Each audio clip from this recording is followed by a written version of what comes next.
자, 이제 시작하도록 하겠습니다.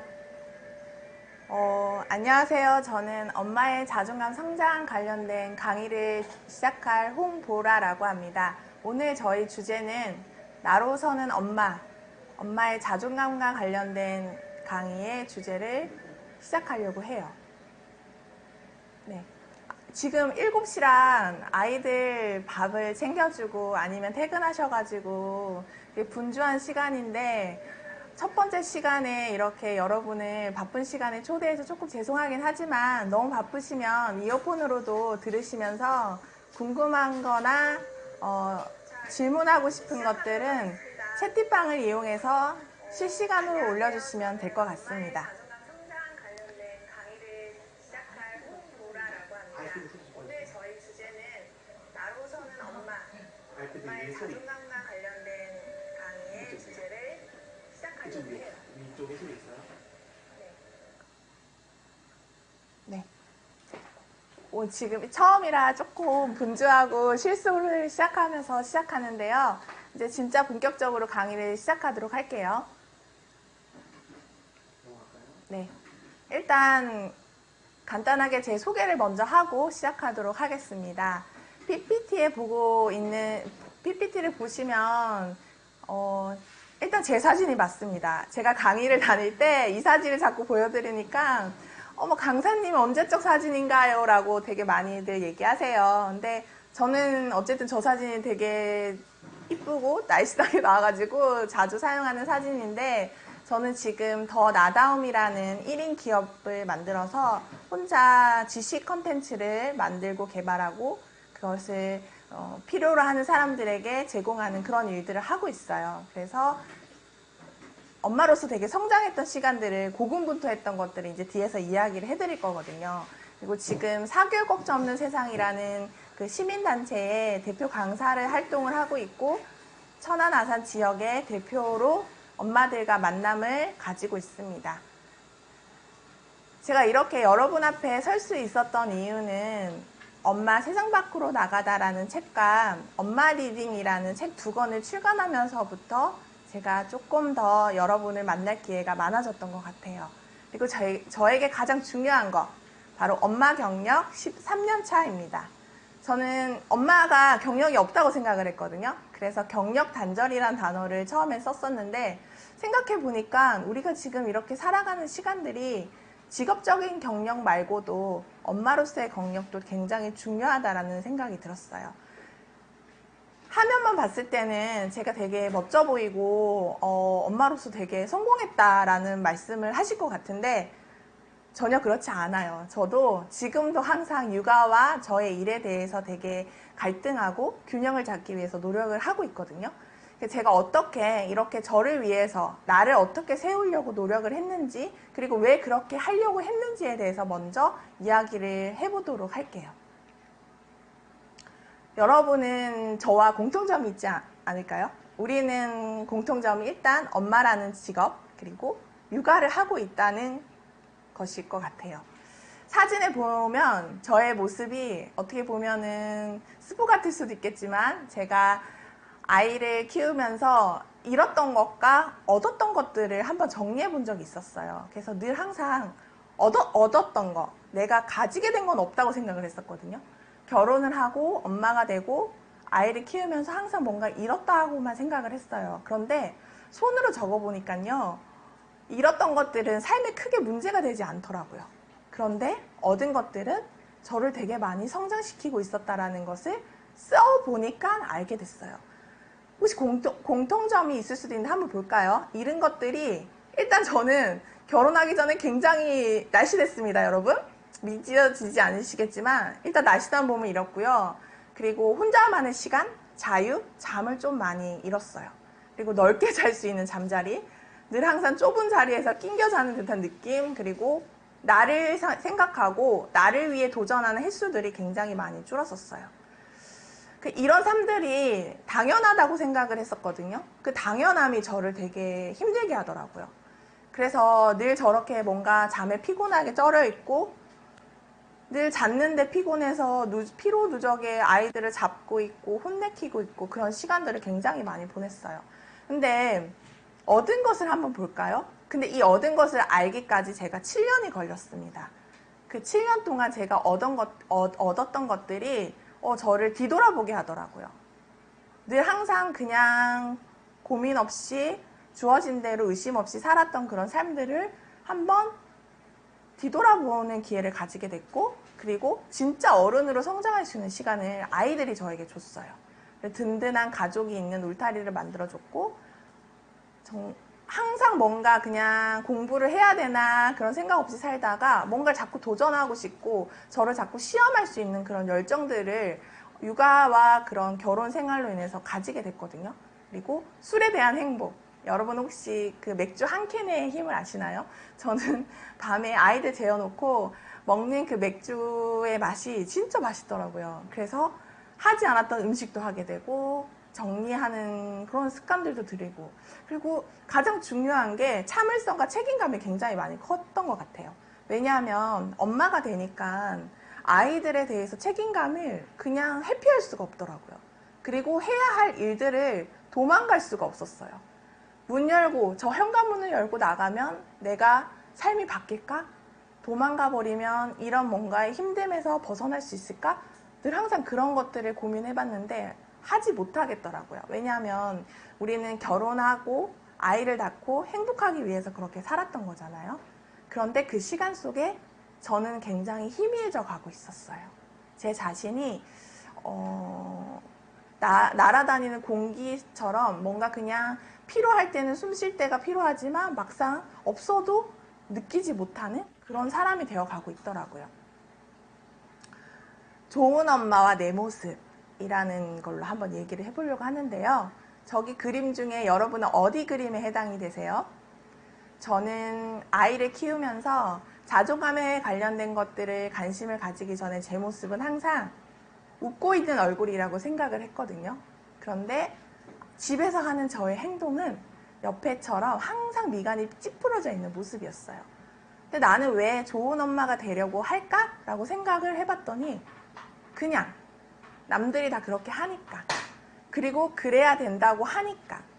우리 사회에서는 모성애를 굉장히 강조하잖아요. 근데 저는 모성애와 내 자존감이 만약에 모성애가 이렇게 올라간다고 하면 자존감은 좀 낮아지고 내 자존감을 이렇게 지켜 세우려고 하면 모성애가 내려가는 그런 경험들을 했었어요.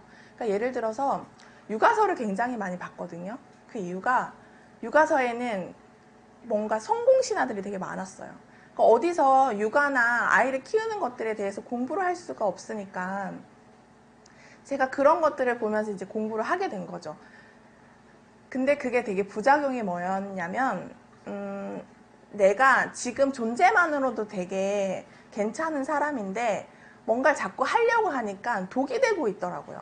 그래서 분명히 육아서에서는 아이에게 공감을 할 때 눈을 마주치고 아이 얼굴을 보고 네가 그래서 그랬구나 라고 하면 내 마음도 편하고 아이의 마음도 편하다고 하는데 저는 전혀 편하지가 않더라고요. 그러니까 그런 식으로 좋은 엄마가 되기 위해서 노력만 했던 것 같아요. 그냥 내 존재만으로 나만의 스타일과 방법대로 그냥 엄마로서 살면 되는데 왜 나는 남이 만들어 놓은 그런 규칙과 틀에 나를 넣고 아이들을 또 그 안에 집어넣고 우리는 그 틀 안에서만 살려고 했을까? 그러니까 내 모습은 항상 뭔가 얼굴은 항상 화가 나 있는데 말은 되게 행복한 말만 하고 있는 거예요. 그렇구나 하면서 화내면서 그렇구나 이렇게 얘기를 하는 거죠. 근데 아이들이요 그걸 다 알아요. 그리고 엄마가 뭐 이렇게 놀 때 블럭을 만들었을 때 엄마 제가 무슨 공룡 만들었어요 얘기하면 우리가 건성으로 그랬어? 라고 얘기하면 애들이 어떻게 해요? 또 보라고 얘기하잖아요.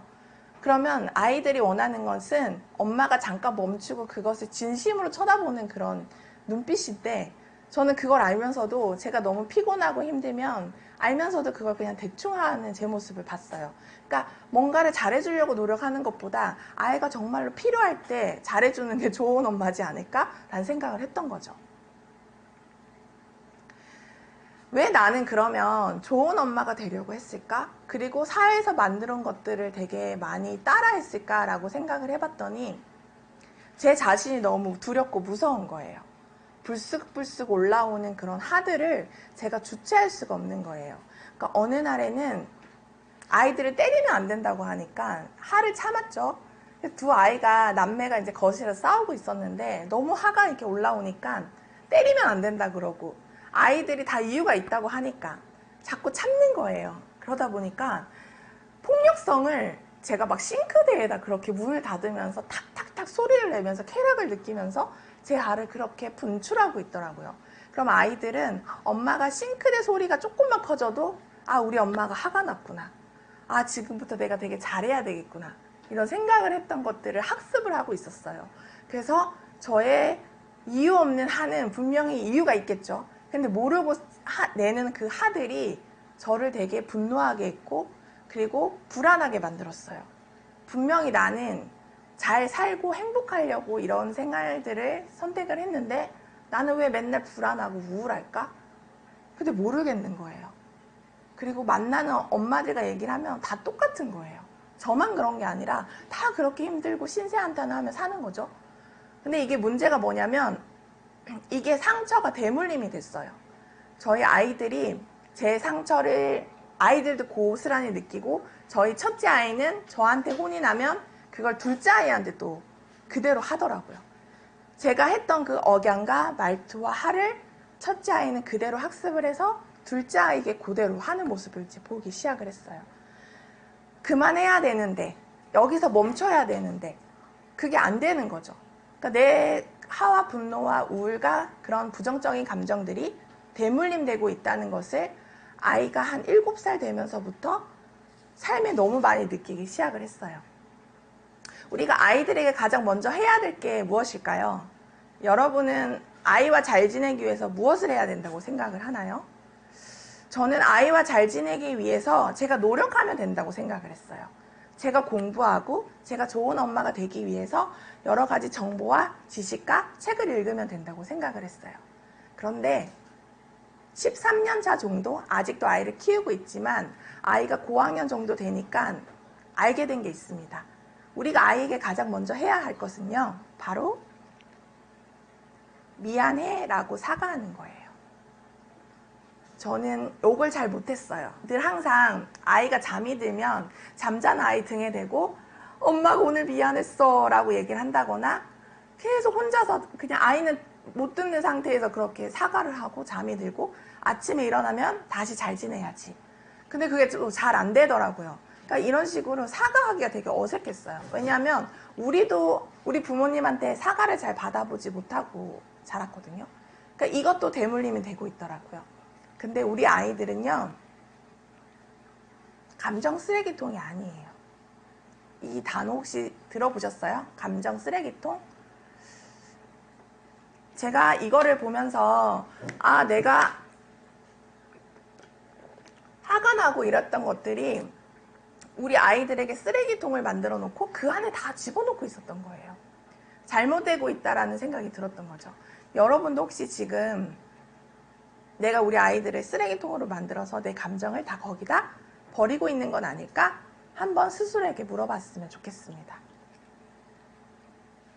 동영상을 하나 보고 같이 이야기를 나눠보도록 할게요.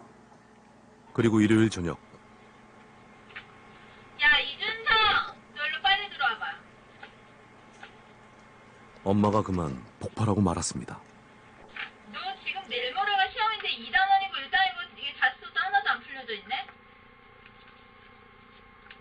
너 2단원이 끝까지 왜 안 풀었어? 그때 그 부분 안 나갔던 거. 안 나가긴 뭐가 안 나가? 지금 시험 아니야? 내일 모레가? 아직도 안 나갔어? 그러니까 오늘 끝내려고 하는 거 아니야? 아니 이것도 안 끝내고 너 지금 TV가 눈에 들어오니? 미친 거 아니야 도대체? 아니 이것도 안 하고 아니 내일 모레가 시험인데 아직도 진도 촬영을 하고 있어? 아직도 진도가 안 나왔어? 아니 그러고서 8시부터 계속 놀다가 지금 TV가 눈에 들어와?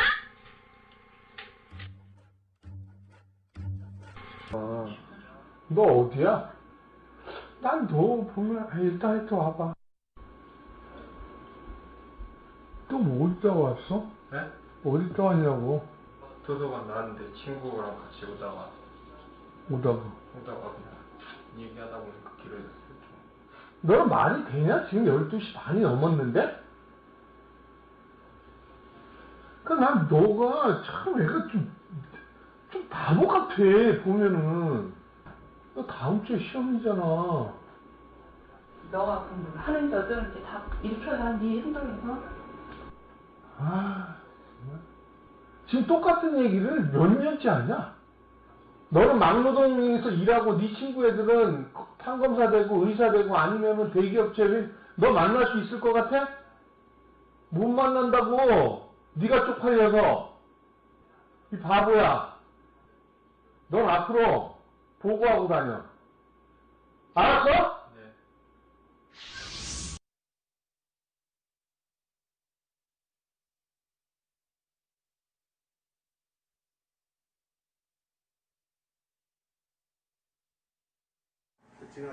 네.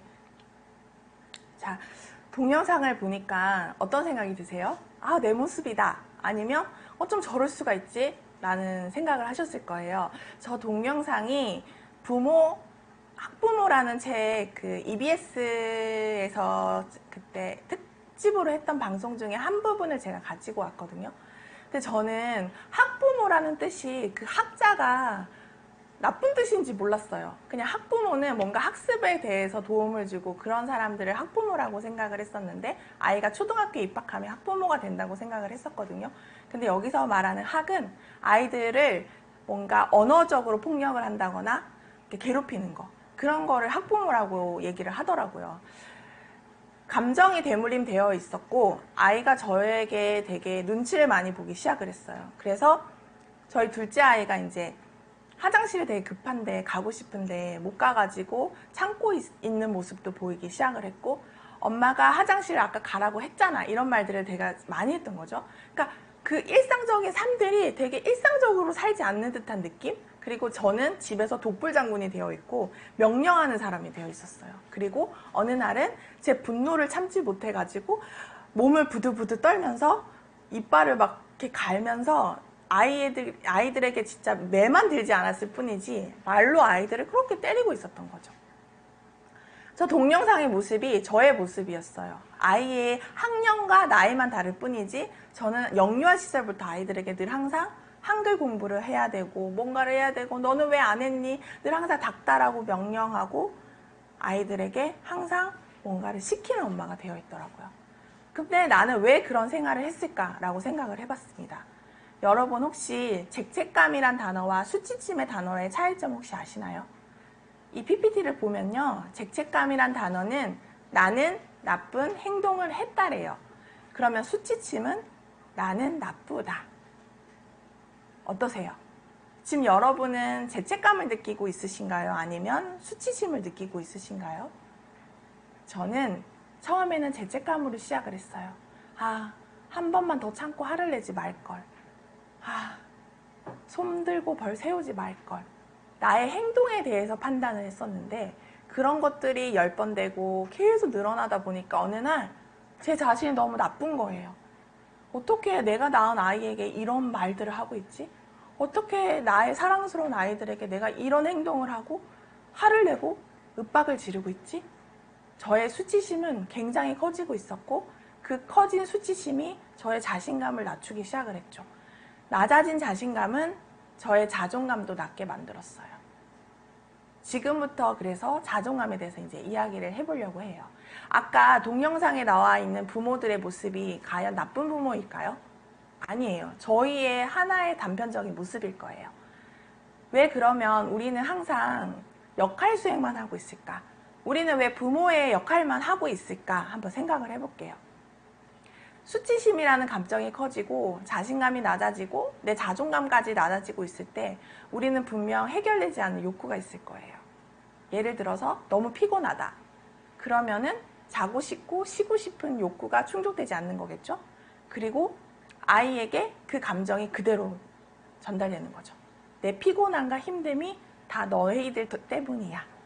너희들 때문에 행복하다는 말을 하는 것보다 너희들 때문에 힘들다는 말을 하기 시작을 하는 거예요. 그래서 저는 여러분에게 혹시 지금 내가 수치심이 굉장히 있고 자존감이 약하다, 나의 자존감이 너무 낮다라는 생각이 드시면 나의 충족되지 않는 욕구를 먼저 생각을 해보시고 그 욕구가 충족이 되지 않았을 때 느끼는 감정이 있어요. 두 번째, 그 감정을 한번 느껴보시면 좋을 것 같아요. 감정과 욕구가 해결되지 않고 무시하면요, 자꾸 억누르는 거죠. 그러니까 우리가 부부싸움을 했을 때 무건수행을 하시잖아요. 저도 저의 방어기제 하나 중에 하나가 남편하고 싸우면 자꾸 남편을 투명인간 취급을 해요. 옆에 지나가는데 없는 사람 취급하고 말을 걸어도 무시해요. 그게 저의 약간 해소법이라고 생각을 했어요. 어떤 사건을 해결하고 내 감정을 다스리는 법이라고 생각을 했는데 알고 보니까 그게 다스리는 게 아니라 억눌러서 그냥 안에다 계속 차곡차곡 쌓고만 있었던 거죠. 근데 그 화가 쌓여가지고 나중에 분출이 되면 엄청난 큰 피해를 주는 거예요. 그게 나한테만 주는 게 아니라 다른 사람한테까지 가는 거죠. 그래서 감정과 욕구를 무시하면 안 되더라고요. 억누르고 그냥 삭히는 게 아니라 그걸 해결하는 방법들을 찾아야 돼요. 그렇지 않으면 우리가 부모로서, 엄마로서 맨날 역할 수행만 하고 사는 거예요. 그러니까 명령만 하게 되겠죠. 공부했니? 학원 갔다 왔어? 오늘 몇 시에 할 거야? 씻었어? 라는 단어들을 저도 지금도 사용하고 있어요. 그러니까 우리가 역할 단계에만 머물러 있는 건 아닌지 스스로에게 한번 물어봤으면 좋겠어요. 그리고 자존감이 낮은 게 아니라 그로 인해 생기는 감정이 가장 중요합니다. 결국에는 자존감을 성장하려면요, 내 감정이 어떤지를 알아야 돼요. 그리고 그것들을 해소하는 방법들을 찾으셔야 돼요. 보통 사람들이 감정을 해결하고 감정에 관련된 것들을 공부하다 보면 심리학 공부를 하시고, 심리학 공부를 하시다 보면 뭐 자격증도 따시고 그런 코스들을 많이들 해요. 특히 여자분들이 심리학에 대해 관심이 되게 많잖아요. 저도 제 자존감에 대해서 내 낮아진 자존감을 어떻게 해결해서 올릴 수 있을까라고 고민을 했을 때 욕구라는 단어를 알게 되고 감정이라는 단어를 알았잖아요. 그러다 보니까 치유라는 단어를 또 알게 됐어요. 치유? 치유가 뭐지? 상담소를 가야 되는 거 아닐까? 아니더라고요. 치유라는 것은 뾰족해진 저 세모가요, 요렇게 끝에가 동그랗게 바뀌는 거를 치유의 시간이라고 얘기를 해요. 여러분은 치유라는 단어를 오늘 처음 들어보셨을 수도 있고 알고 계신 분도 계실 텐데 혹시 한번 도전해보고 고민해보신 적이 있으신가요? 저는 어쨌든 자존감을 성장하고 내 자존감을 찾으려면 나의 내면의 마음부터 시작해야 된다고 생각을 합니다. 내 마음의 감정, 충족되지 않은 욕구, 그런 것들, 그럼 어디로 가냐? 나의 어릴 적의 모습으로 가게 돼요. 내면아이란 단어가 표준어가 아니에요. 심리 그런 관련된 학에서 쓰는 단어일 수도 있고 뭐 종교적으로 쓰는 단어일 수도 있는데 편하게 그냥 내면아이라는 것은 어릴 적의 나의 모습이에요. 근데 이것이 또 부정적인 모습만 있는 게 아니라 행복하고 긍정적인 모습의 내면아이도 있다고 해요. 하지만 보통 우리가 말하는 내면아이는 상처받은 내면아이라고 많이 얘기를 하죠. 감정에 관련된 것들을 공부하기 시작하면서부터 자꾸 외면하기 시작한 것들이 더 이상 외면하면 안 된다는 걸 알게 됐어요. 괜찮은 척하고 살았는데 어릴 적의 나의 그런 경험과 무의식에 저장된 경험들이 지금의 나의 육아와 관련된 것들에 되게 많이 도움이 많이 된다는 걸 이렇게 알게 된 거예요. 그러니까 그런 것들이 엄청난 큰 영향을 주고 있다는 걸 알게 됐죠. 저희 친정엄마가 굉장히 바쁘셨어요. 그래가지고 어릴 적에 아버지와 어머니가 교대 근무를 하셨거든요. 근데 제가 외동딸로 커가지고 혼자 있는 시간이 굉장히 많았습니다. 엄마가 회사를 다니면 6시에 퇴근할 시간이면 한 5시에 가가지고 엄마 회사 앞에서 1시간을 기다렸어요. 지나가는 차를 보면서 차의 번호를 숫자를 읽기도 하고 파란색, 빨간색 이렇게 차 색깔을 얘기하면서 진짜 그 1시간을 신호등 앞에서 계속 기다렸었거든요. 저는 어떻게 보면은 엄마가 사랑해 주셨는데 엄마가 늘 바빠서 저를 사랑해 주지 않는다고 생각을 했어요. 엄마는 물론 먹고 살기 바쁘니까 저를 키워야 되기 때문에 경제적으로 돈을 버셔야 된다는 게 가장 컸는데 어린 저는 그냥 엄마는 나를 사랑하지 않고 늘 바쁘다라는 것들에 대한 기억들을 가지고 있더라고요. 그런 엄마가 제가 결혼을 하니까 저희 아이들에게 그렇게 또 사랑을 주시잖아요. 얼마나 이쁘시겠어요. 근데 엄마가 아이에게 사랑해주는 모습을 보면서 네, 그 모습을 보면서 제가 질투를 하고 있더라고요. 그래서 나는 왜 우리 아이들에게 질투를 하고 있을까라고 생각을 해봤어요. 왜 나는 당연히 자기 아이를 사랑해주는 부모에게 감사해야 되는데 왜 화가 나고 질투를 하고 있을까라고 생각을 해봤더니 내가 받고 싶었던 거죠. 내가 받고 싶었던 건데 우리 엄마가 지금 우리 아이들에게 해주는 그 모습조차도 내 내면 아이가 질투를 하고 있는 거예요. 나도 내가 그렇게 해달라고 할 때는 안 해주면서 이제 와서 왜 이렇게 잘해줘? 불쑥불쑥 올라오는 아이가 저를 막 괴롭히는 거예요. 그래서 엄마의 그런 빈자리 때문에 저는 전업주부를 선택하고 아이 옆에 있었고, 그래서 옆에만 있으면 잘해주면 좋은 엄마라고 생각을 했던 거예요. 나는 절대 일을 하지 않아야지. 나는 엄마처럼 아이들을 외롭게 만들지 말아야지. 이제 이런 생각을 했던 거죠. 중간중간에 그 댓글들도 굉장히 많이 올라오고 있어요. 그래서 제가 지금 이렇게 강의를 하면서 바로바로 대답하지 못하더라도 나중에 Q&A 시간에 이렇게 대답을 해드리고 서로 이렇게 소통하는 시간을 가지도록 할게요. 그래서 지금처럼 이렇게 자유롭게 채팅방을 이렇게 이용해 주시면 좋겠어요. 그래서 저는 자존감이라고 하면 항상 욕구, 감정, 그리고 내 안에 있는 마음속에 있는 나의 어린 아이를 한번 뒤돌아보는 시간을 가졌으면 좋겠어요. 감정이 대물림은 결국엔 내 내면에 있는 상처받은 아이의 대물림이거든요. 그러면 우리 아이들도 나한테 크면 내가 주는 상처들에 의해서 이 아이들도 내면 아이를 가지지 않겠냐? 라고 물으실 거예요. 물론이죠. 이 아이들도 어쩔 수 없이 한 인간으로 태어난 이상 내면의 상처를 받고 삽니다. 하지만 저는 그 상처보다 그 아이에게 준 행복한 시간이 많다 하면 그것을 묻을 수 있는 힘이 있다고 생각을 해요. 아이에게 어떻게 상처를 안 주고 살겠어요, 엄마가, 부모가. 하지만 그 상처를 덮을 수 있는 행복한 기억과 시간이 있다면, 더 많다면 그것만으로 충분하다고 생각을 해요.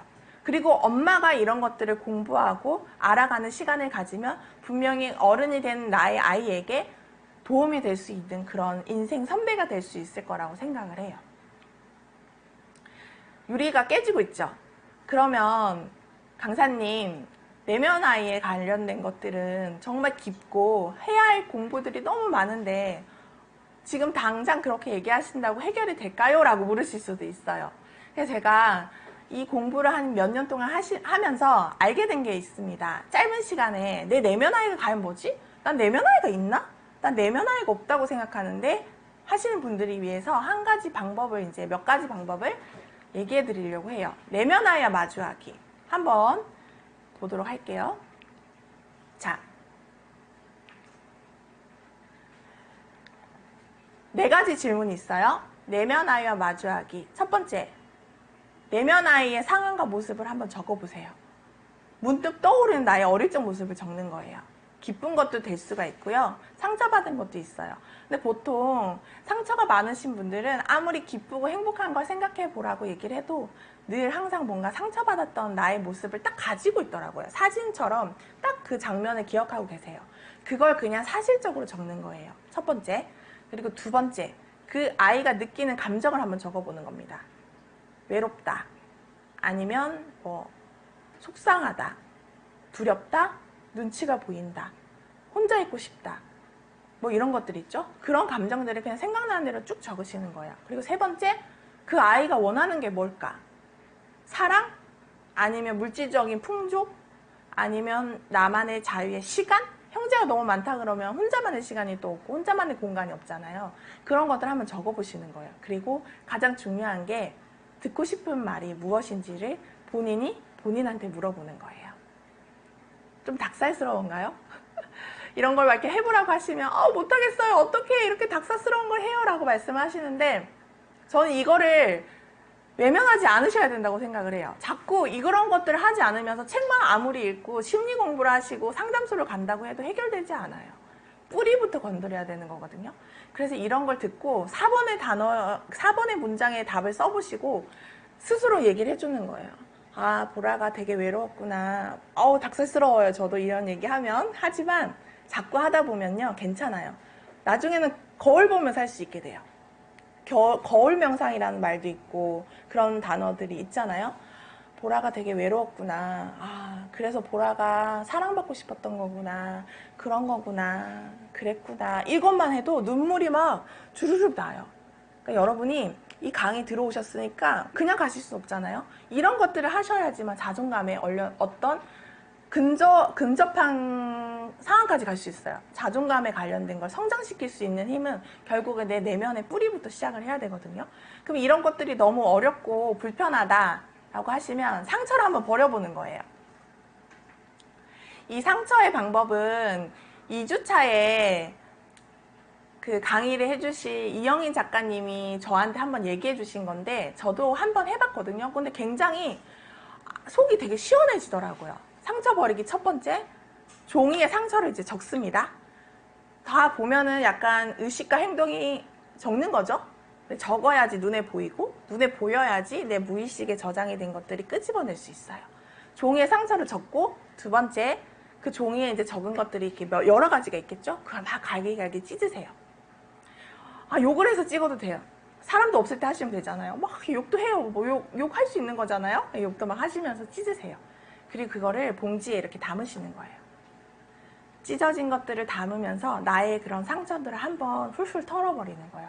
그럼 그거를 봉지를 딱 묶어놓고 태우셔도 되고, 뭐 집이 밖에 계시거나 뭐 마당에 있으시지 않더라도 어디 나가셔서 한번 태워보셔도 좋아요. 아니면 그냥 촛불 같은 거 있죠, 요즘에. LED 촛불 같은 거. 그런 거 켜놓고 내 상처와 초를 같이 보면서 의식을 가지는 거예요. 내 상처들을 한번 버려보는 거죠. 저는 이런 것들이 되게 낯간지럽고 되게 불편하고 이런 걸 뭐 해야 되냐고 하는데 해야 된다고 생각을 합니다. 그러면 정말 이런 것도 너무 불편하다 하시면 마지막으로 나에게 쓰는 편지를 한번 써보세요. 보라야, 너 요즘 어떠니? 늘 항상 열심히 살으라고 해서 미안해. 이렇게 얘기를 하셔야 돼요. 보라야, 오늘도 열심히 살아. 내일도 열심히 할 수 있어. 화이팅! 이런 거는 우리가 도움이 되지 않아요. 너 그때 외로웠구나. 너 너무 애쓰려고 하지 마. 자존감이 커져야지 아이들이 행복하대. 그 말에 너무 힘들어 하지 마. 이런 식으로 나를 위로해주는 나에게 쓰는 편지를 한번 써보셨으면 좋겠어요. 이런 시간들을 제가 이제 보낸 거죠. 내 내면 아이를 관심을 가지고 그 아이를 어루어주고 안아주고 다스려주는 시간들을 가졌어요. 그랬더니요, 제 머리가 번쩍하기 시작을 했어요. 분명히 자존감을 키우기 위해서는 충족되지 않는 욕구를 찾으려 해서 찾았어요. 그리고 그거에 관련된 감정을 알아차렸어요. 그리고 내면 아이를 치유하기 위해 여러 가지 공부를 하고 의식을 치렀어요. 그런데 제 삶이 그냥 비슷한 거예요. 혹시 여러분 그런 경험 해보셨어요? 막 성장을 하려고 여러 가지 방법을 했었는데 어느 날 내 삶은 늘 항상 똑같은 거죠. 분명히 이렇게 하면 달라진다 그랬고 변화한다고 했는데 왜 나는 그대로지? 제가 가장 힘들었던 부분, 그리고 가장 열심히 했던 것이 아이와 나는 하나다라는 거였던 거예요. 아이와 분리하기. 혹시 이 단어가 익숙하다, 아니면 불편하다, 다 다르실 것 같은데, 아이와 분리한다는 게 아이를 방치한다거나 아이를 외면한다라는 뜻이 아니에요. 아이와 분리한다는 건 나의 감정과 나의 생각을 아이와 분리하는 거예요. 그래야지만 엄마가 자존감을 성장할 수 있더라고요. 예를 들어서 아이가 학교에서 친구가 놀려가지고 기분이 나빠서 집에 온 거죠. 그래서 엄마한테 기분 나쁜 얘기를 막 해요. 친구가 어떻게 해서 자기를 놀렸다. 그러면 예전에 저는 그 감정에 막 몰입돼가지고 너 진짜 기분 나빴겠다. 아니 걔는 어떻게 그런 말을 해? 이렇게 얘기를 했어요. 그러면서 아이의 막 간식을 챙겨주면서도 여기 안에서 너무 힘든 거예요. 우리 아이가 받았을 그런 상처와 그런 힘듦의 감정들이 얼마나 고통스러웠을까. 근데 아이를 이렇게 쳐다봤더니 아이는 TV를 보면서 너무 행복하게 간식을 먹고 있는 거예요. 나는 아직까지 해결되지 않았는데 쟤는 해결이 된 걸까? 라고 생각을 했죠. 다음날 아침에 아이가 학교 갈 때 그 아이가 똑같이 놀리면 너도 똑같이 놀려 이런 얘기를 하니까 아이가 무슨 얘기 하냐는 듯한 눈빛으로 저를 쳐다보는 거예요. 그러니까 이 아이는 그냥 저한테 한 번 얘기하면서 어느 정도 해소된 감정이었는데 저는 아이가 학교를 가기 전까지도 이게 계속 남아있었던 거예요. 그래서 그 감정이 아이가 학교를 가고 나서도 계속 머물러 있는 거죠. 아, 속상하다. 어떻게 해결해 주지? 해결해 줄 수 없어요. 아이의 감정은 내가 어느 정도 반법론을 제시할 수 있어도 그 아이의 감정을 제가 해결해 줄 수 없더라고요. 이 감정들에 관련된 것들도 분리를 해야 되고요. 몸을 분리하기 시작을 했어요. 예를 들어서 아이들이 놀면 항상 옆에 있어야 된다고 생각을 했어요. 저를 찾지 않아도 아이가 만약에 책을 본다거나 블럭을 가지고 놀아도 제가 그 근처에 앉아가지고 같이 놀아줘야 된다고 생각을 했어요. 그래서 갑자기 개입을 한다거나 아니면 뭐 우리 이거 놀이하고 놀까? 이런 단어를 얘기하면서 문장을 얘기하면서 아이가 굳이 엄마랑 같이 놀지 않았어도 됐는데 엄마가 놀자고 하니까 아이들은 좋죠. 그럼 막 놀아요. 근데 끝이 어떻게 되느냐? 기분 좋게 끝나는 날도 있지만 늘 항상 뭔가 짜증을 내고 있고 그만하자 아니면 이제 자라 그만해 적당히 해라 니네가 그렇게 안 자니까 내가 힘든 거다 막 이런 막 말들을 하고 있는 거예요. 분명히 아이들이 원했던 게 아니었잖아요. 같이 놀고 싶어 했던 게. 그러니까 저는 늘 항상 뭔가 해줘야 된다고 생각을 했어요. 그게 몸으로 놀이터에 데려가야 된다 생각했고 주말에는 나들이를 가야 된다 생각을 했고 체험을 시켜야 된다고 생각을 했고 박물관도 한 달에 몇 번씩 가야 된다 생각을 했고 그런 것들을 제가 거리를 두기 시작을 했죠. 그래서 분리를 해야겠다. 아, 나는 너무 아이와 나를 혼연일체로 생각하고 삶을 사는구나. 그러니까 아이를 키워서 내가 없어졌던 게 아니라 내가 너무 늘 아이만 보고 있었던 거죠. 내 눈이 항상 프레임이 나한테 있지 않고 그 아이들에게만 있었어요. 그러니 밥을 먹는데 막 물을 먹는데 컵이 막 옆에 이제 있으면 저 물컵이 막 쏟아질 것 같은 거예요. 그러면 어떻게 되느냐? 진짜로 쏟아져요. 혹시 그런 경험 해보신 적 있으세요? 아, 밥 먹다가 저 분명히 흘릴 것 같은데 그럼 어떻게 돼요? 막 흘리죠. 그럼 우리는 내가 그럴 줄 알았어 라고 얘기를 하잖아요. 근데 제가 그 아이가 밥 먹을 때 물컵을 보지 않고 다른 걸 하고 있으면 저 물컵이 쏟아질지 않을지 상관하지 않아요. 그게 바로 차이점이더라고요. 그래서 우리가 자존감을 성장하고 그거에 대해서 어느 정도 내가 고민하고 해결하려면 내가 혹시 지금 아이와 나를 너무 가까이 하고 있진 않은가? 방치가 아니고 방임이 아니에요. 그 아이의 삶은 그 아이에게 어느 정도 주고 나도 내 삶을 관리해야 되는데 내가 너무 많은 걸 아이와 같이 하고 공유하고 힘들어하고 있진 않은가? 한번 스스로에게 한번 물어보셨으면 좋겠어요. 이 시가 하나 있는데 혹시 엄마의 서랍이라는 시를 들어보신 적이 있으실까요? 다쿠기 시인님이 쓰신 건데 시가 되게 재밌으면서도 조금 씁쓸한 시인데 한번 제가 읽어볼게요. 엄마의 서랍. 엄마는 텅 빈 서랍이었다. 식구들에게 압류당한 세월을 고스란히 서랍에 넣어두었으나 어느 날부터인가 식구들은 서랍을 사용하지 않는다. 나중에는 서랍 안에 무엇을 두었는지 서랍이 있었는지조차 잊어버린다. 어떠세요, 여러분? 아, 내가 나중에 혹시 저런 서랍이 되면 어떡하지? 혹시 이런 생각이 드시나요? 아니면 엄마의 삶이 너무 허무하지 않을까? 라는 생각이 드시나요? 제가 엄마들하고 자존감 관련된 수업을 하고 있는데 이 수업은 일반적인 강의 수업이 아니라 소통하는 수업이거든요. 50대가 넘고 60대가 다 된 분이 제 수업을 신청하신 거예요. 저희 엄마 뻘 정도 되시는 분이었는데 제가 순간 제가 그분하고 어떻게 엄마의 자존감 수업을 하지? 라고 생각을 했었는데 그분이 하시는 말씀이 아이들을 다 키워놓고 이제 20대 후반, 30대 초반이래요. 근데 자식들이 저 서랍처럼 자신을 대한다는 거예요. 자기는 자기 건강까지 잃으면서 아이들을 무신양면으로 키우고 다 이렇게 해줬는데 어느 날 엄마가 그렇게 자기들을 키워줬기 때문에 자기네가 성공하지 못했다라고 얘기를 했대요. 왜 엄마는 항상 뭔가를 해주려고 옆에서 있었냐고 얘기를 했다고 해요. 그러면서 엄마가 그렇게 열심히 했던 것이 자기를 지금의 모습, 안 좋은 모습을 만들었다라는 얘기를 듣고 자존감에 너무 상처를 받아서 저를 찾아오신 거예요. 저는 그분을 보면서 너무 안타까운 거예요.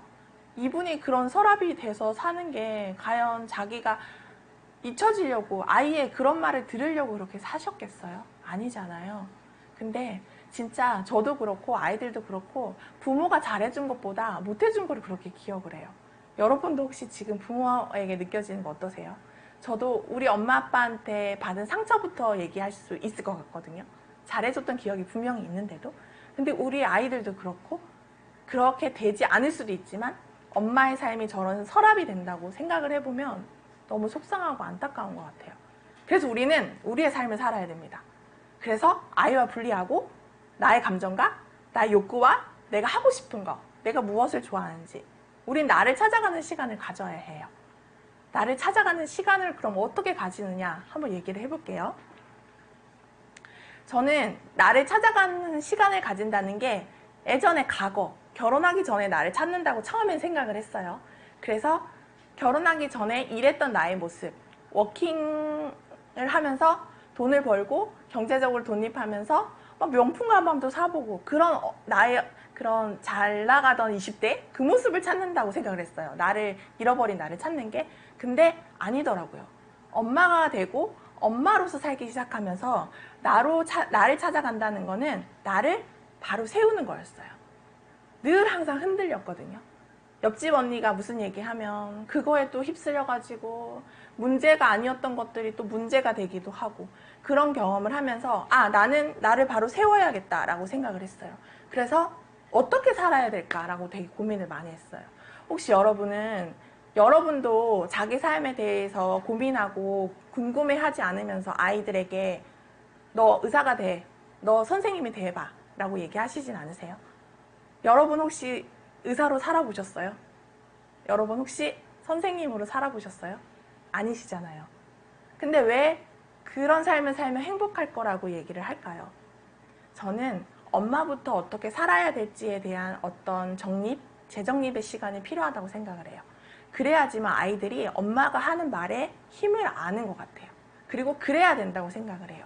그래서 그런 시간들을 보내면 내가 엄마로서 아이를 또 어떻게 키울지에 대한 뭔가 교육관이나 양육관이 생기기 시작을 해요.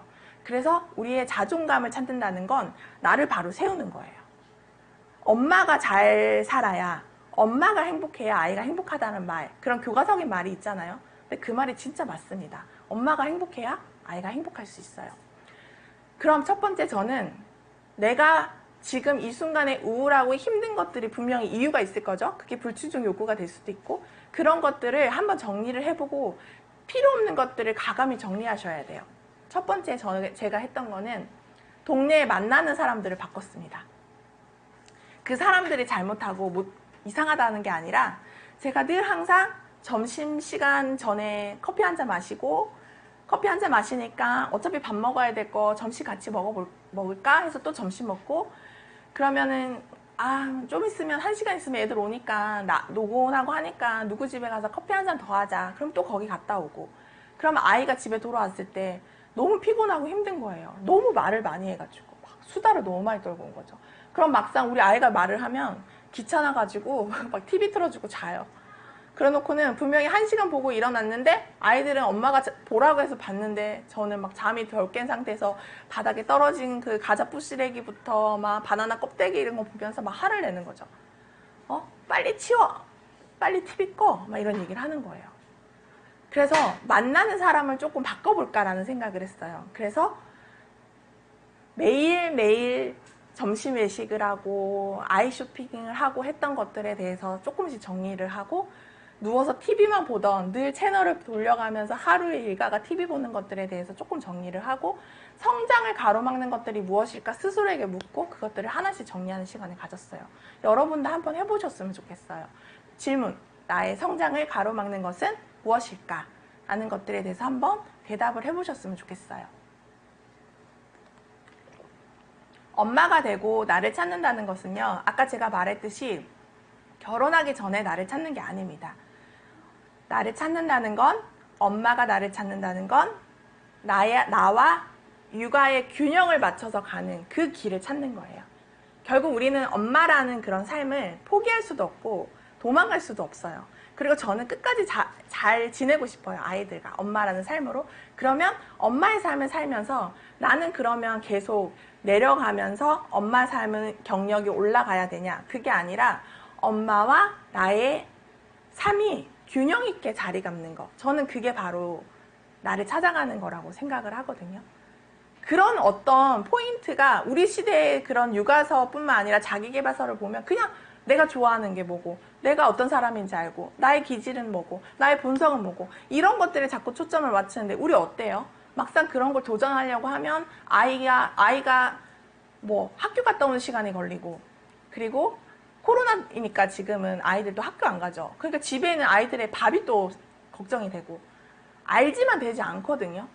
그렇기 때문에 우리가 나를 찾아간다는 건 육아와 양육과 나의 일과 나의 성장이 쳇바퀴처럼 하나하나씩 조금 비슷하게 나만의 속도로 가는 게 저는 나를 찾는 거라고 생각을 해요. 그러면 저는 어떤 시간들을 보냈을까? 제가 지금 이런 시간을 보낸 게요. 여러분은 뭐 1, 2년 만에 제가 이렇게 누군가에게 제 이야기를 할 거라고 생각을 하는데 제가 이런 시간을 보낸 게 거의 7, 8년이 걸렸어요. 나의 육아관과 나의 엄마관은요, 이겁니다. 엄마부터 잘 살아보자. 엄마가 잘 살자. 아이는 잘 모르겠어요. 아이는 제가 아무리 공부를 시키고 뭔가를 좋은 거를 사주고 해도 싫어하더라고요. 그러면 저는 또 이게 얼마짜린데 부터 시작을 해서 아니 내가 너를 위해서 막 이렇게 정보를 알아보고 했는데 너는 왜 싫어하는 거야? 분명히 책에서는 이런 거 해주면 좋아한다고 하는데 이런 시간들을 하지 않기로 시작을 했어요. 그래서 저부터 잘 살기로 마음을 먹었어요. 그래서 배우러 다니는 시간들이 되게 많았습니다.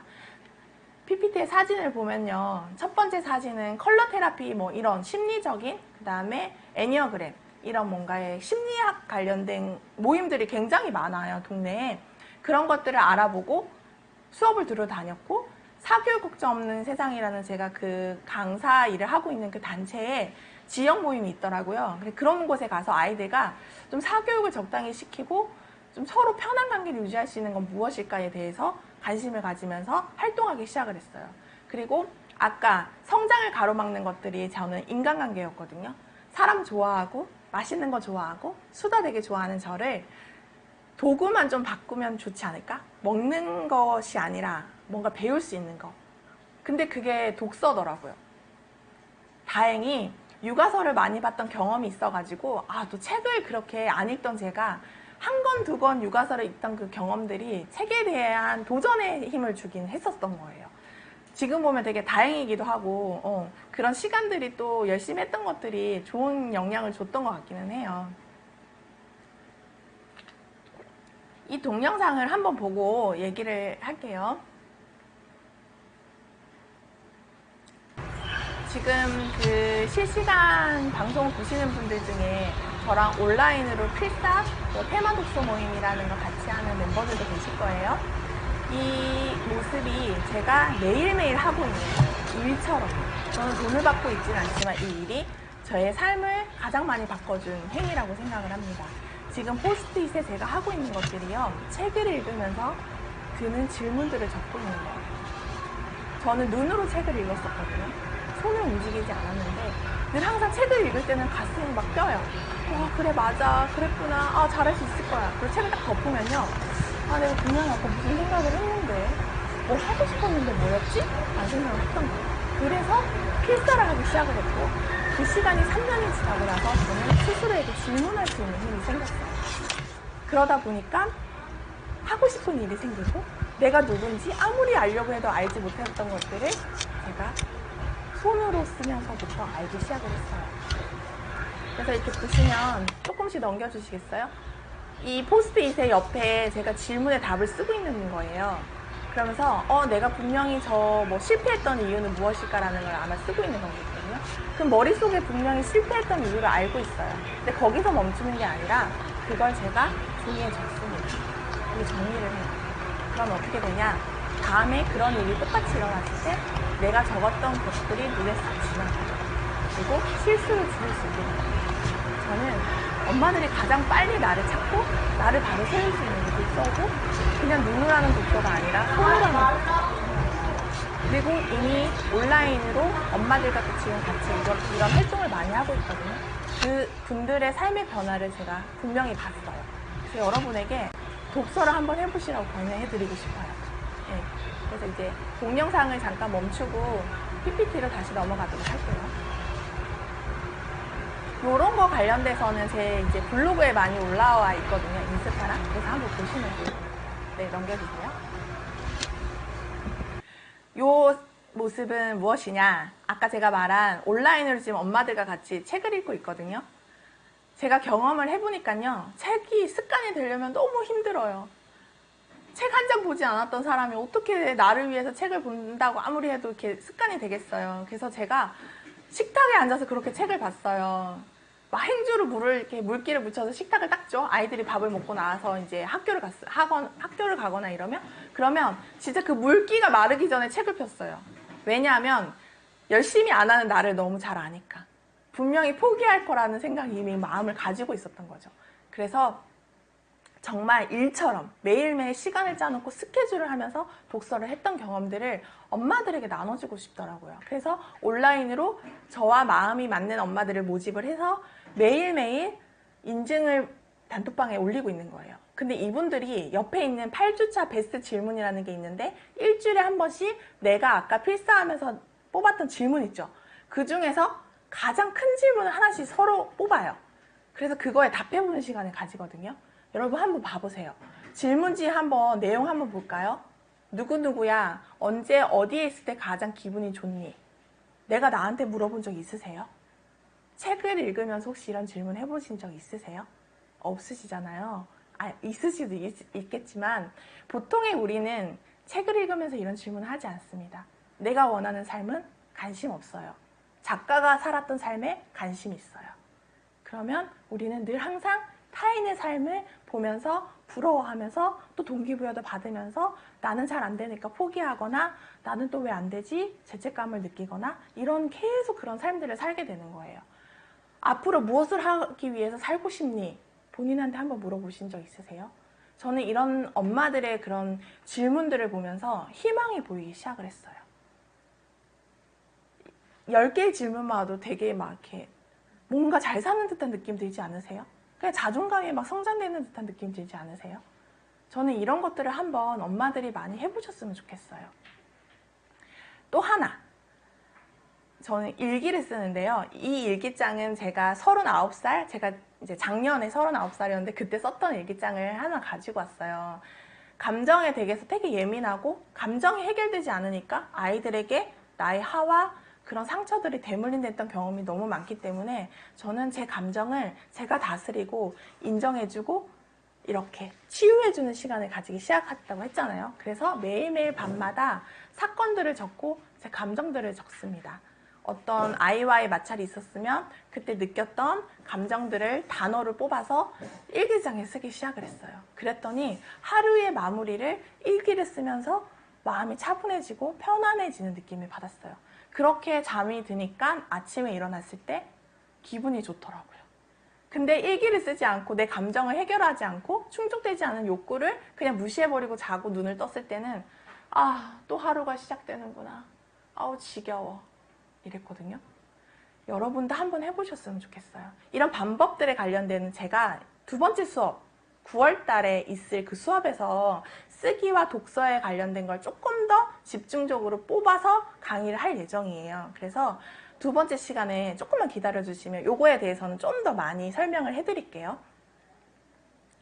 행복은요, 행복하게 관련된 행복의 정의를 내리는 게 유전적인 설정이 50% 정도 되고요.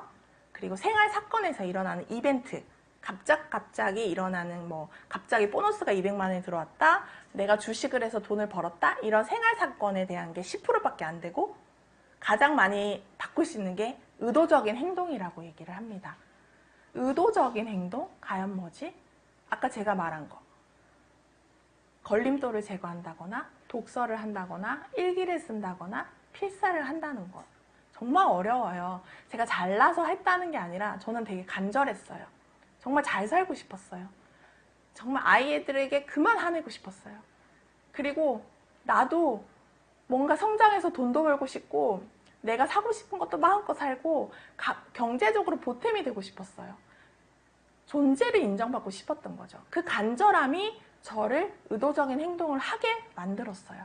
나중에 이 문장을 보고 와, 진짜 이게 맞구나. 의도적인 행동 40%가 맞구나라는 생각을 했습니다. 의도적인 행동을 어떻게 했느냐? 저는 이제 세상 밖으로 나가기 시작을 했어요. 늘 아이만 기다리고 아이들이 끝나면 놀이터에 갈 생각을 하고 짐을 싸고 간식을 챙기고 얼음물을 싸면서 돗자리 메고 물병 메고 애들 어린이집 가방 2개 메고 그리고 항상 놀이터를 갔던 제가 스케줄을 완전히 바꾼 거죠. 독서 모임 가고 자격증 따러 가고 혼자 커피숍 가서 책 읽고 그런 생활을 했습니다. 그랬더니요. 그런 경험들이 저를 세상 밖으로 나가게 하더라고요. 저의 첫 번째 책의 주제와 제목과 똑같은데요. 세상 밖으로 나가니까 제가 할 수 있는 게 너무 많았던 거예요. 근데 저는 제가 할 수 있는 게 없다고 생각했던 이유는 돈을 벌기 위한 일만 생각을 했던 거예요. 봉사활동을 하기 시작을 했어요. 그래서 교육운동을 하는 시민단체에 가서 1인 시위를 하기 시작을 하고 거리 캠페인을 하기 시작을 했어요. 근데 사진으로 봤을 땐 되게 멋있어 보이나요, 여러분? 네, 아닐 수도 있겠지만 사람들은 제가 이렇게 국회 앞에 가가지고 경찰들 사이에 막 이렇게 있는 상황에서 어떻게 저렇게 1시간 동안 서 있냐라고 말씀을 하시는데 이 1시간 동안 제가 멋있어 보이려고 했던 게 아니라요. 여기에 가서 저 팻말 같은 걸 들고 서 있으면 저 자신을 반성하게 돼요. 아이들에게 했던 말들, 내가 아이들에게 했던 공부에 대한 이런 뭔가 고민과 불안, 두려움을 어느 정도 이렇게 자기 반성하는 시간을 가지더라고요. 아, 내가 오늘 돌아가서는 이렇게 세상이 넓은데 국회 앞에 가니까 저렇게 억울하다고 와가지고 여러 가지 자기의 주장을 내세우는 사람들이 저렇게 많은데 그 꼴랑 그 받아쓰기 하나 못 맞췄다고 그렇게 화를 냈나? 막 이런 식으로. 그 1시간 동안 이렇게 다리가 아픈 상황에서 저를 자꾸 반성하는 거예요. 그래서 이런 시간들을 보내고 집에 가면요. 아이들이 너무 이쁜 거예요. 그냥 건강하게 막 먹는 모습도 그냥 배고픈가 보다 이렇게 했던 것들이 저렇게 건강하게 뭔가를 씹어 먹는 모습도 이쁘고 공부하지 않아도 괜찮아 보이는 거예요. 왜냐하면 제 자존감이 올라가고 있었던 거죠. 이런 뭔가 세상 밖으로 나와서 도전하고 용기 내서 했던 행동들이 아이들을 보는 눈도 바뀌게 하더라고요. 믿음이 되게 많이 생겼어요. 그 믿음이 생기기 전에 저에 대한 믿음이 굉장히 컸다고 생각을 합니다. 그래서 어떤 날에는 저런 뭔가 봉사활동을 하고 오면 몸살이 나가지고 사람들한테 거리에서 캠핑을 하려면은 말을 계속 걸어야 되거든요. 근데 집에만 있던 엄마가 얼마나 긴장을 했겠어요. 누구한테 부탁하는 것도 처음이고. 그러니까 저 날도 마지막에 거리 캠페인하는 날도 제가 집에 와서 몸살이 그렇게 났어요. 근데 그 에너지가 저를 막 꿈틀꿈틀거리게 하더라고요. 그리고 자존감을 그렇게 찾으려고 했던 행위들이 하나씩 힘을 가지기 시작하는 것을 느끼게 됐던 거죠. 그래서 여러분 세상 밖으로 나오셨으면 좋겠어요. 그게 요즘에는 코로나 때문에 못한다 하면 온라인으로 굉장히 많습니다. 같이 뭔가를 하고 요즘 리부트도 되게 인기가 많죠. 김희영 강사님이 써주신 그런 좋은 책들을 보면서 엄마들이 모임도 하시고 그리고 제가 개인적으로 하고 있는 그런 모임들도 있으니까 그런 것들을 많이 찾으셔가지고 한번 도전해 보셨으면 좋겠어요. 그런 삶들을 사니까 저한테 기회가 오기 시작을 하더라고요. 그래서 진짜 전업주부 살이 뚱뚱하게 쪄가지고 맨날 밤마다 맥주 먹고 자고 아침에 일어나면 아우 지겨워. 이 지겹다는 단어를 자꾸 써도 되는지 모르겠지만 진짜 지겨웠어요. 그래서 방학 때는 아이들이 제가 일어나기 전에 애들이 자고 있으면요 막 화장실이 가고 싶은데 꼭 참아요. 제가 일어나면 애들이 다 깰 것 같으니까 누워가지고 계속 화장실을 안 가고 핸드폰을 하고 누워있는 제 모습을 막 봤어요. 정말 어떻게 이럴 수까지 있지? 그런 경험들이 제가 있었거든요. 그랬던 무기력하고 항상 공허하고 우울했던 엄마가 여러 가지 의식적인 행동을 하면서부터 세상 밖에 나가고 기회가 이제 주어지기 시작을 합니다. 저는 생각지도 못하게 조벽 교수님이라고 혹시 아세요? 감정 코칭 그런 최성애 박사님하고 같이 하시는 분인데 그분과 제가 EBS 생방송으로 담론을 주고받기 시작을 했어요. 대본이 있었던 것도 아니고 주거니 받거니 학부모로서 참여를 하기 시작을 했죠. 그랬더니 돈도 주더라고요. 되게 웃기죠. 제가 10년 정도 경력 단절이 돼서 돈을 벌지 않은 저에게 이 방송 출연을 하면서 돈도 벌 수 있는, 누가 보면 큰 돈이라고 생각하겠지만 절대 그렇진 않아요. 아르바이트비도 되지 않는 그 돈이었지만 저한테는 굉장히 큰 100만 원 더 이상 되는 그런 느낌의 돈이었어요. 그런 돈을 준다고도 하고 나의 어떤 뭔가 사회적으로 도전할 수 있는 기회도 준 거죠. 그러면서 제가 한 번 출연하는 거였는데 방송국에서 너무 잘했다고 피디님이 두 번째 게스트로도 참여를 했으면 좋겠다라는 이제 제안을 받고 대전이랑 강주에서 두 번에 이제 촬영을 했었어요. 실시간으로 지금처럼. 그리고 이제 기사도 나오고 뭐 인터뷰도 하고 이런 경험들을 했습니다. 근데 이것이 제 자랑이라기보다 제가 이걸 하면서 느낀 게 무엇이었냐면 제가 좋아하는 걸 그렇게 찾아다녔거든요. 아, 나는 과연 무엇을 하고 잘 살 수 있을까? 무엇을 하고 행복할 수 있을까? 했는데 이 방송 출연을 하면서부터 저는 강의를 해야겠다라는 걸 깨달았어요. 말을 하는 걸 너무 좋아하는 거예요. 그래서 사람들 만나면 그렇게 수다를 떨었던 거죠. 제 재능을 몰랐어요. 그냥 항상 사람들을 좋아한다고만 생각을 했지 말을 하고 그거에 대한 뭔가 보람을 느낀다는 것을 이 방송을 통해서 알게 된 거죠. 그래서 그때부터 한 3년 전인 것 같아요. 강의를 하고 싶은 저의 모습을 이제 꿈꾸고 준비를 하기 시작을 했어요. 근데 누가 알아줄까요, 저를? 그렇게 뭐 유명하지도 않는 사람을? 그런 시간들을 보내고 나서 제가 엄마 세상 밖으로 나가다라는 책을 쓰고 저의 브랜딩을 하기 시작을 했어요. 누가 보면은 할 말이 많아서 책을 썼다고 얘기를 하는데 저는 솔직히 제 첫 번째 책을 썼던 이유가 저를 알리고 싶어서 책을 썼습니다. 그래서 저의 온갖을 다 쏟아냈던 게 첫 번째 책이에요. 에세이 형식이긴 했는데 그 책이 출간되면서부터 제가 일을 할 수 있는 기회가 생기기 시작을 했습니다. 지금 이 촬영을 하고 있는 이 공간에서도 평택 어머니들을 만나서 이런 수업을 했었거든요. 보시면 에너지버스라는 모임이에요. 이 지금 하고 있는 우리 라이브가 평등기차잖아요.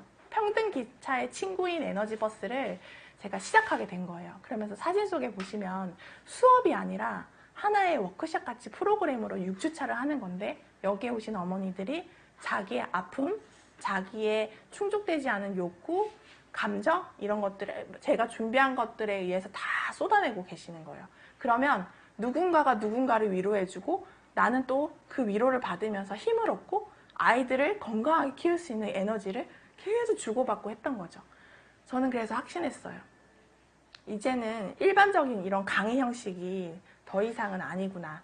아니면 내가 나에게 맞지 않는구나. 나는 큰 돈을 벌지 못하더라도 내가 필요한 사람들이 있는 곳에 가서 소수로 이렇게 뭔가를 어루만져주고 사랑해주고 내가 했던 경험들을 나눠줘야겠다라는 생각을 했던 거예요. 과연 아까 첫 번째 그 싱크대에서 막 설거지하는 그 저의 모습, 제가 3, 4년 후에 이런 모습으로 살 거라고 생각을 했을까요? 전 아니라고 생각을 해요. 분명히 행동하고 용기 내고 간절함이 있었기 때문에 가능했다고 생각을 합니다. 마지막으로 아이를 키우다 보니까 아이의 교육에 관련돼서 엄마의 자존감을 굉장히 많이 질문을 하세요. 그렇다고 엄마 삶만 사는 게 맞을까요? 그러면 강사님은 아이의 교육은 어떻게 하세요? 포기하셨어요? 라는 얘기를 많이 하는데 솔직히 저는 좀 많이 내려놨습니다. 왜냐하면 제가 37살에 제 꿈을 찾았고 강사가 되고 싶었다는 걸 알게 된 순간 아이들에게 너 꿈이 뭐야? 라고 묻지 않기 시작을 했어요. 전업주부였고 두 아이의 엄마가 되면서부터 저는 꿈을 찾았거든요. 그래서 아이들에게 대해서 공부하라는 얘기가 입이 쏙 들어가게 되더라고요. 왜냐하면 저도 공부 열심히 안 했거든요. 근데 지금 너무 행복하고 그리고 힘든 날이 있어도 하고 싶어 하는 게 있기 때문에 또 다시 일어설 수 있는 힘이 있었어요. 그래서 이 사진을 보면, 이 동영상을 보면요. 저희 딸이 스스로 문제집을 풀면서 유튜브를 찾아서 공부하는 모습이에요. 근데 매일 그러냐? 아니요. 일주일에 어쩌다 한 번이에요. 근데 이 모습을 찍어서 저한테 카톡으로 보냅니다. 칭찬받고 싶은 거예요. 그럼 저는 감정에 대해서 되게 예민하고 공부를 한 사람이라 아이의 감정을 읽어주는 거죠. 아, 칭찬받고 싶구나. 성취감과 그런 뭔가 스스로에 대한 뿌듯함이 있겠다라고 얘기를 하고 그냥 말아요. 근데 이 아이가 이걸 어떻게 찍었을까요? 제가 이렇게 찍거든요. 저희가 인스타로 서로 팔로우를 하고 있어요. 그래서 저는 제 일에 관련된 것들을 올리고 있거든요. 피드를. 그럼 저희 딸이 그걸 다 보고 있어요. 그리고 지금 이 실시간 채팅방에도 저희 아이가 들어와 있을 겁니다. 아이는 항상 엄마에 대한 관심이 굉장히 많아요. 근데 저는 그게 되게 부담스러웠거든요. 근데 제가 공부하는 모습과 강의하는 모습 이런 것들을 SNS에 올리기 시작하니까 아이가 그걸 보고 똑같이 따라하더라고요. 그래서 타임슬랩이 뭐예요? 엄마는 어떻게 동영상을 그렇게 찍어요? 어떻게 올리는 거예요? 라고 묻고 본인도 제가 하는 것들을 따라해서 틱톡이라는 데도 올리고 친구들 방에도 올리고 이런 모습을 보이더라고요. 저는 그래서 가장 중요한 게 엄마부터 잘 사는 게 맞구나. 엄마부터 공부하는 게 맞구나. 엄마가 자존감이 있어야 아이에게 자존감을 키워라고 말할 수 있구나 라는 걸 알게 됐어요. 지금의 저의 그런 경험들을 짧게 얘기해가지고 아 강사님이니까 그렇게 에너지가 있으시니까 하신 거 아닐까요? 라고 얘기하는데 제가 7년이 걸렸다고 했잖아요. 그 순간에 포기도 있었고요. 자책도 있었고요. 도망도 갔었고요. 여러 가지를 되게 많이 했어요. 그런 것들은 이제 책을 통해서 조금 더 보셨으면 좋겠고 이 좋은 문장을 한번 나누면서 이제 질문 그런 시간을 가지려고 하는데 아이를 믿고 아이를 믿는 나를 믿고 라는 단어가 있어요. 문장이 있는데 어떠세요? 저는 이 문장이 되게 좋거든요. 나를 믿기 전에 아이를 믿는 나를 믿고 싶었어요. 믿으면서 아이를 믿으면서 너를 믿는 나를 믿으면서 나는 담담히 내 세계를 가꾸고 있을 것이다. 이 문장은 엄마의 20년 오소희 작가님의 책에 나오는 문장이거든요. 나중에 시간 되시면 한번 보셨으면 좋겠어요. 여기서 내 세계라는 단어가 있잖아요. 저는 지금 저의 세계를 아직도 만들어가고 있어요. 자존감이 땅을 칠 때가 있어요. 엊그저께도 살짝 땅을 쳤거든요. 근데 저는 목표가 있어요. 내 세계를 가꾸는 거. 그래서 지금 다시 올라오려고 노력을 하고 있습니다. 여러분도 여러분의 세계를 어떻게 가꿀 건지 한번 생각을 해보고 그 나를 믿고 하나씩 도전해보는 시간을 가지셨으면 좋겠습니다. 더 궁금하신 게 있으시면 네이버에 제 이름을 치셔도 제 블로그가 나오거든요. 거기에 들어오시면 더 많은 고군분투했던 것들이 나와 있어요. 막 신세한탄 했던 것도 있고 도전했던 것도 있고 하니까 이렇게 뭔가 더 궁금하신 분들은 제 이름 검색하셔서 한번 들어오셨으면 좋겠습니다. 그리고 이제 강의를 마치도록 하겠습니다. 감사합니다. 이제 Q&A 시간을 가지려고 하고 있습니다. 그래서 조금만 기다려주세요.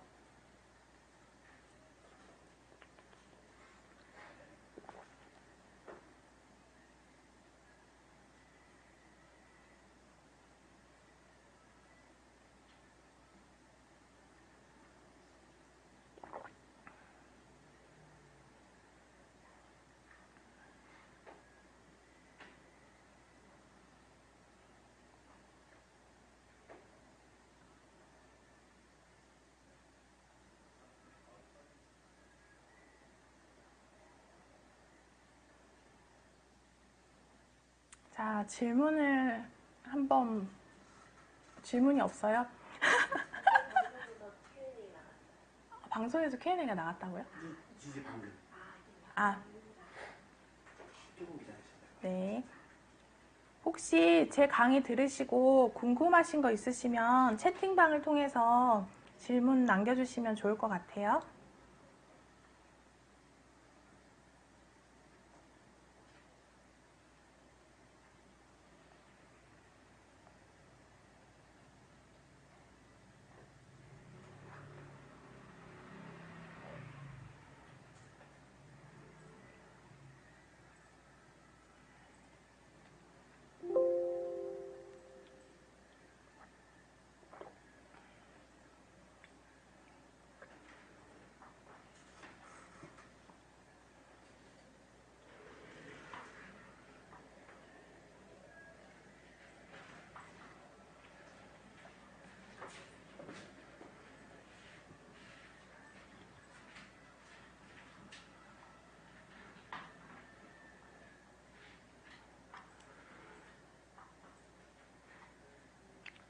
질문이 없는 거, 네, 질문이 없는 것 같아요.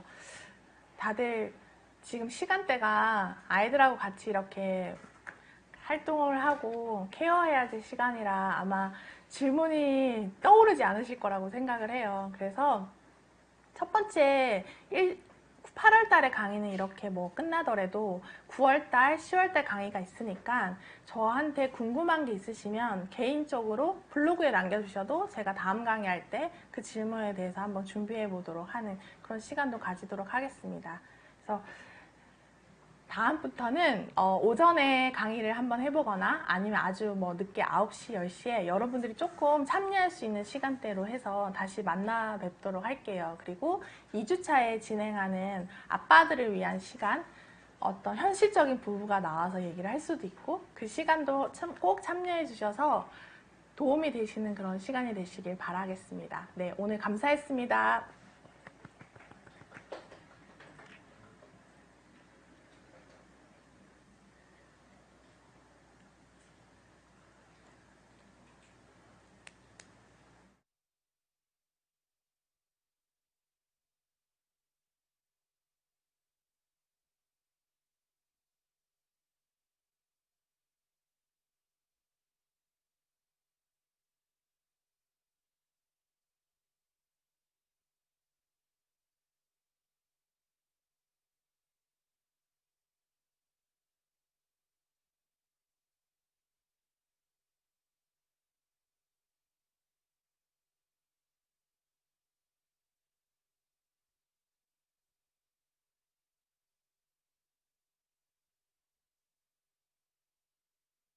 뭐가 있는지. 이제 질문 이게 그럼 대답할 그 네. 신호를 주세요. 지금 하셔도 됩니다. 지금 아. 많이 했습니다. 강의를 마무리하려고 했었는데요. 뒤늦게 이제 어떤 한 분이 질문을 주셔가지고 아까 내면의 아이 이야기를 해주셨는데 예전 과거의 상처 이외에 엄마로서 느꼈던 그 상처가 있는지 라는 질문을 해주셨어요. 당연히 있죠. 엄마로서 느끼는 상처가 왜 없겠어요, 여러분. 제가 느꼈던 엄마로서의 상처를 지금 갑자기 생각을 해봤더니 그 남들의 타인의 시선과 그런 것들에 대해서 되게 상처를 많이 받았더라고요. 그러니까 너는 당연히 좋은 엄마로서 아이를 잘 키우잖아. 그 한마디에 제가 저를 또 그런 사람으로 만들어 놨더라고요. 아, 나는 좋은 엄마. 그렇게 잘 키우잖아. 근데 저의 내면은 항상 공허하고 외롭고 힘들고 신세한탄했다고 했잖아요. 근데 남들이 만들어 놓은 그런 말들에 혼자 상처를 받고 혼자 막 힘들어하는 그런 경험들을 했었어요. 그러다 보니까 나는 완벽한 사람처럼 보이지만 알고 보면 아무것도 없는 빈 깡통인데 그걸 또 사람들한테 못 얘기하는 거예요. 우리 엄마들 사이에서도 아무리 친해도 좀 이렇게 뭔가 더 솔직하게 얘기하지 못하는 것들이 있잖아요. 그러니까 그런 것들을 제가 또 상처받았던 경험도 있고, 그리고 그런 것들이 횟수가 늘어나면서부터 왜 나는 남에게 자꾸 나를 맞추려고 하지? 나의 행복과 나의 이런 것들에 왜 나에게 기준이 없지? 아까 말한 대로 내가 바로 서 있지 않았기 때문에 그런 것들을 제가 만들었더라고요, 상처를.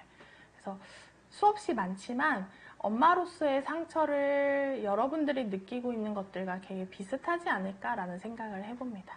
네. 타인에게 맞춰져 있는 나라고 또 대답을 해보고 싶네요.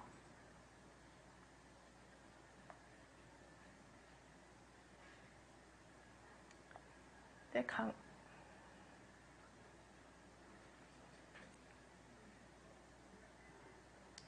이렇게 질문 하나 올라왔는데요. 질문해 주셔서 너무 감사하고요.